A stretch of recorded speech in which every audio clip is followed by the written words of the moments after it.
샬롬, 내가 매일 큐티해 9일차 영상입니다. 4월 1일, 한 달의 첫날이네요. 이번 한 달간 동안도 하나님의 말씀과 동행하는 여러분 되기를 바랍니다. 기도하고 우리 시작하겠습니다.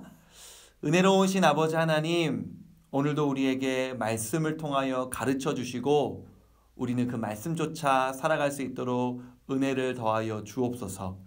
성경의 저자이신 성령님, 이 시간 우리에게 말씀을 깨달을 수 있는 지혜를 더하여 주시기를 원합니다. 예수님 이름으로 기도합니다. 아멘. 오늘 우리 함께 살펴볼 말씀은요, 마가복음 13장 1절부터 13절까지 말씀입니다. 마가복음 13장 1절부터 13절까지 말씀, 조금 길지만 저와 여러분이 교독해서 읽고 마지막 절은 같이 읽겠습니다. 1절 제가 먼저 읽겠습니다. 예수께서 성전에서 나가실 때에 제자 중 하나가 이르되 선생님이여 보소서, 이 돌들이 어떠하며 이 건물들이 어떠하니이까? 예수께서 이르시되 내가 이 큰 건물들을 보느냐? 돌 하나도 돌 위에 남지 않고 다 무너뜨려지리라 하시니라. 예수께서 감람산에서 성전을 마주 대하여 앉으셨을 때에 베드로와 야고보와 요한과 안드레가 조용히 묻되 우리에게 이르소서, 어느 때에 이런 일이 있겠사오며 이 모든 일이 이루어지려 할 때에 무슨 징조가 있사오리이까? 예수께서 이르시되 너희가 사람의 미혹을 받지 않도록 주의하라. 많은 사람이 내 이름으로 와서 이르되 내가 그라하여 많은 사람을 미혹하리라. 난리와 난리의 소문을 들을 때에 두려워하지 말라. 이런 일이 있어야 하되 아직 끝은 아니니라. 민족이 민족을, 나라가 나라를 대적하여 일어나겠고 곳곳에 지진이 있으며 기근이 있으리니 이는 재난의 시작이니라. 너희는 스스로 조심하라. 사람들이 너희를 공회에 넘겨주겠고 너희를 회당에서 매질하겠으며 나로 말미암아 너희가 권력자들과 임금들 앞에 서리니 이는 그들에게 증거가 되려 함이라. 또 복음이 먼저 만국에 전파되어야 할 것이니라.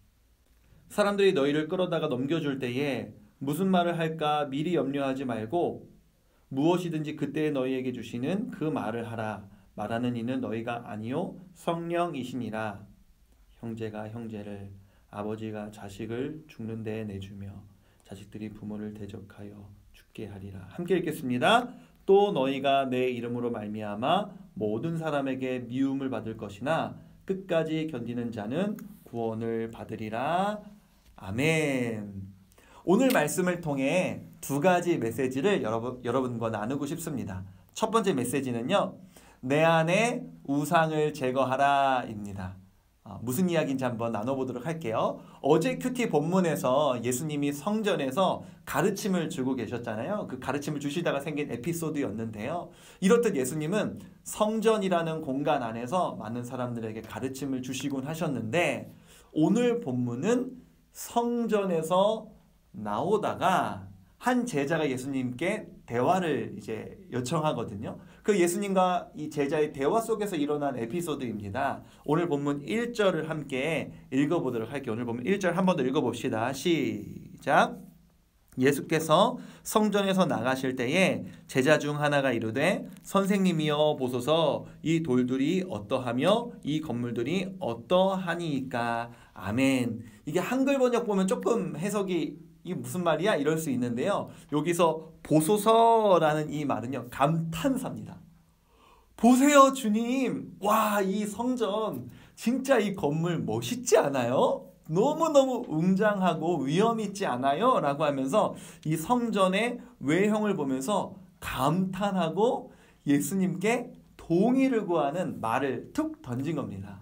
그랬더니 예수님께서 뭐라고 대답하시냐면 2절 말씀 우리 한번 읽어보도록 할게요. 2절 시작. 예수께서 이르시되 네가 이 큰 건물들을 보느냐? 돌 하나도 돌 위에 남지 않고 다 무너뜨려지리라 하시니라. 아멘.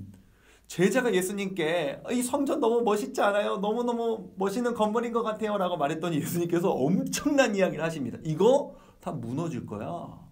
이거 다 무너질 줄 알아 라고 이야기하시는 겁니다. 예수님께서 이렇게 말씀하신 이야기가요, AD 70년에 예수님께서 이 말씀을 하시고 약 35년, 40년 후에 실제로 일어납니다. 로마의 티투스라는 사람에 의해서 이 예루살렘의 성전이 와르르 다 무너지게 되는데요. 예수님께서 이렇게 예언을 하셨던 것이죠. 그런데 이 이야기는 엄청난 이야기였습니다. 왜냐하면은요, 여러분 성전이 어떤 역할을 했는지까지는 잘 모르더라도 어렸을 때부터 들어온 설교 속에서 유대인들이 이 성전을 얼마나 중요하게 생각했었는지는 여러분들은 알고 있었을 거예요. 그런데 그 성전이 무너진다고 말씀하시는 예수님의 이야기는 엄청난 이야기였던 것입니다. 근데 여러분 보세요. 이 제자로 대표되는, 이 제자도 어쨌거나 유대인이니까요. 이 제자로 대표되는 유대인들에게 이 성전이 왜 이렇게 중요한 인식으로 다가와 있는가? 물론 그 기능도 중요하지만 1절에 보니까 제자가 왜 놀랐다고요? 보세요, 주님. 이 성전의 웅장한 높이와 장엄함을 보세요라면서 성전의 외형과 외관을 갖고 놀라고 있고요. 이 성전의 웅장함과 외관이 많은 유대인들에게 우상이 되어 있는 모습을 우리는 본문을 통해서 볼 수 있는 것입니다. 여러분, 이 하나님께서는요, 이스라엘의 역사 속에서 이스라엘 백성들이 어떤 것을 우상으로 삼으면 그 우상을 반드시 파괴하시는 하나님이셨습니다. 그렇기 때문에 우상이 되어 있는 성전도 하나님께서 분명히 파괴하실 것이라고 예언을 하고 계시는 것이고 실제로 그 일은 일어난 것입니다. 여러분, 저는 가끔씩 이런 생각을 해봐요. 우리가 갖고 있는 이 성경은요, 한글로 번역된 번역본이잖아요. 우리에게 이 성경의 번역본, 아니 그 이전에 사본, 아니 그 이전에 원본이 남아있다면 얼마나 좋을까? 그 원본을 볼 수 있다면 얼마나 마음이 감격스러울까? 이런 생각을 해보거든요. 그런데 어느 순간 또 깨달았어요. 왜 하나님께서 오늘날 교회들에게 성경의 원본을 남겨놓지 않았을까?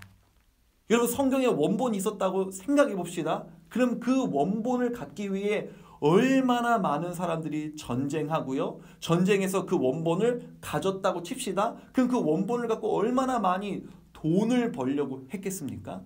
또 많은 사람들이 그 원본 하나 보겠다고 막 이렇게 그것을 신격화하고 우상화 했을까요? 그렇기 때문에 하나님께서 우리에게 원본을 남겨주시지 않았구나라는 생각을 저는 좀 해보는데요. 여러분의 마음속에 어떤 우상들이 있습니까? 성경에 나타난 하나님은요, 자신의 백성인 이스라엘 백성들이 무엇인가를 우상으로 삼았을 때 그 우상을 반드시 깨부시는 분이셨습니다. 오늘날 여러분 마음속에 어떤 우상이 있다면 하나님께서 그 우상들, 조금 센 표현을 해볼게요. 박살 내시기 전에 우리가 먼저 스스로 내려놓을 수 있는 오늘 하루가 되었으면 좋겠습니다. 두 번째로 여러분과 나누고 싶은 말씀은요, 오늘 하루를 살아내라 라는 것입니다. 예수님께서 이 성전이 무너진다는 엄청난 이야기를 하셨잖아요. 그 옆에 있는 제자들도 다 듣고요, 완전 꿀먹은 벙어리가 됐어요. 약간 이렇게 된 거예요. 그래서 2절 우리가 읽었고 지금 3절 읽을 텐데요, 2절과 3절 사이에는 조금 시간이 공백이 있습니다. 하고 말을 못한 거예요. 그리고 나서 시간이 좀 지난 다음에 몇몇 제자들이 다시 예수님께 묻습니다. 3절을 우리 한번 읽어볼게요. 13장 3절입니다.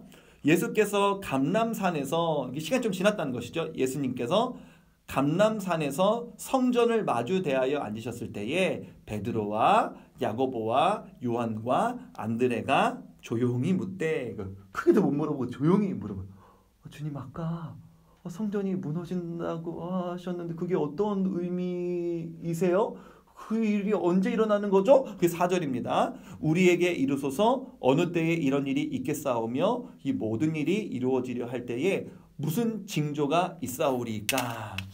여러분, 마가복음 이 13장 4절을 보면요, 마치 이 제자들이 예수님 언제 성전이 무너집니까? 라고만 물어본 것 같지만요, 마태복음 24장 3절을 보면요, 이 제자들이 성전이 무너질 때에 또 세상 끝날에 무슨 징조가 있겠습니까? 라고 이 두 가지 내용을 하나의 질문으로 예수님께 여쭤보거든요.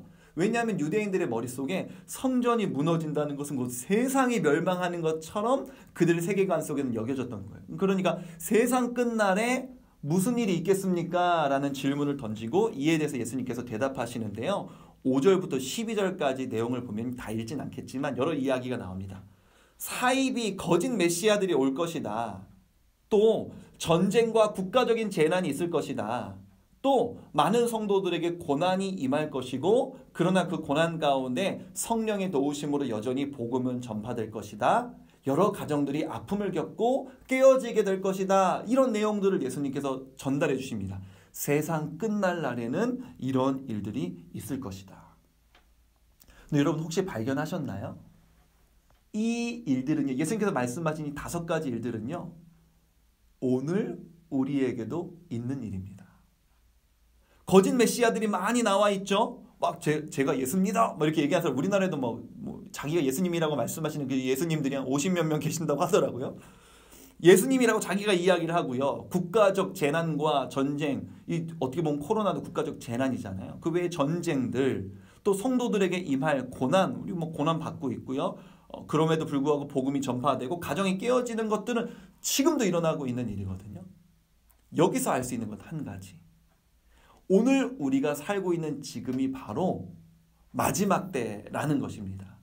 예수님께서 제자들에게 물어보잖아요. 예수님께 마지막 때에 무슨 일이 있겠습니까? 세상 끝날 날에 어떤 징조가 있겠습니까? 라고 하면서 예수님께서 말씀하신 내용이요. 오늘날에도 이루어지고 있다는 것은 오늘날 우리가 살아가고 있는 오늘 지금이 바로 마지막 때라는 것입니다. 이 마지막 때를 우리는 어떻게 살아가야 할까요? 중요한 것은 13절입니다. 마지막 때를 살아가는 자들의 자세. 13절 한번 마지막으로 읽어보겠습니다. 또 너희가 내 이름으로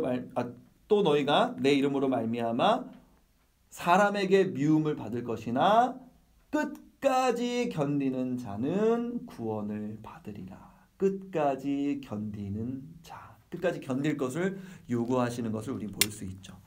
오늘 말씀을 통해 우리 2가지 내용을 좀 살펴보았습니다. 내 안에 우상을 제거하라. 하나님은 자신의 백성이 뭔가를 우상으로 삼고 박살내시는 분이다. 하나님이 박살내시기 전에 스스로 내려놓자.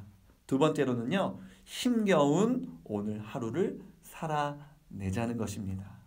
여전히 우리의 삶에 여러 가지 힘든 상황들이 있지만 이 세상 끝날을 살아가고 있는 지금 여러분들에게 하나님께서 요구하시는 것은, 주님이 요구하시는 것은 힘들지만 힘겹지만 끝까지 견디자. 이 주님의 말씀을 기억하면서 힘겨운 오늘 하루 견뎌내고 살아내는 저와 여러분이 되기를 주님의 이름으로 축복합니다. 함께 기도하겠습니다. 은혜로우신 아버지 하나님, 제자들이 성전의 화려한 외형을 보며 그것이 너무나 멋있어 보였던 것처럼 우리도 세상의 화려함을 동경하고 있진 않습니까? 또 그것들이 내 우상이 되어 있진 않습니까? 하나님께서 직접 파괴하시기 전에 나 스스로 먼저 내려놓을 수 있는 마음을 허락하여 주옵소서. 마지막 때를 살고 있는 우리, 힘겨운 하루하루이지만 주님 안에서 믿음 붙들고 오늘 하루를 열심히 견뎌내고 살아낼 수 있는 사랑하는 우리 분당 우리 교회 고등부 친구들 될 수 있도록 주여 역사하여 주옵소서. 이 모든 말씀을 우리 구주 예수 그리스도의 이름으로 기도합니다. 아멘.